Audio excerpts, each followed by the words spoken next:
بسم اللہ الرحمن الرحیم۔ رسول اللہ صلی اللہ علیہ وآلہ وسلم نے ارشاد فرمایا، جس نے کسی چیز کا نام لیے بغیر نظر مانی تو اس کا کفارہ قسم کے کفارہ کی طرح ہے۔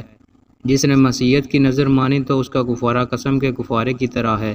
جس نے کسی ایسی چیز کی نظر مانی جس کی وہ طاقت نہیں رکھتا تو اس کا کفارہ قسم کے کفارہ کی طرح ہے، اور جس نے کوئی ایسی نظر مانی جس کی وہ طاقت رکھتا ہے تو وہ اسے پورا کرے۔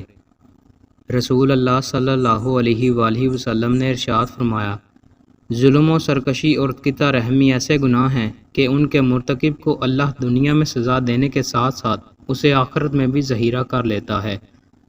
رسول اللہ صلی اللہ علیہ وآلہ وسلم نے ارشاد فرمایا، جب جنازے کو رکھا جاتا ہے اور لوگ اسے کندھوں پر اٹھا لیتے ہیں تو اگر وہ نیک ہو تو کہتا ہے مجھے آگے پہنچاؤ، اور اگر وہ صالح نہ ہو تو وہ اپنے گھر والوں سے کہتا ہے تباہی ہو، تم مجھے کہاں لے جا رہے ہو۔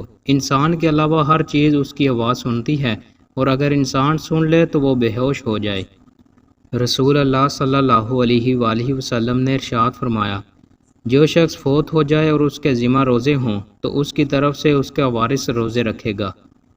رسول اللہ صلی اللہ علیہ وآلہ وسلم نے ارشاد فرمایا، اللہ کو وہ عمل سب سے زیادہ محبوب ہے جس پر دوام ہو، خواہ وہ قلیل ہی ہو۔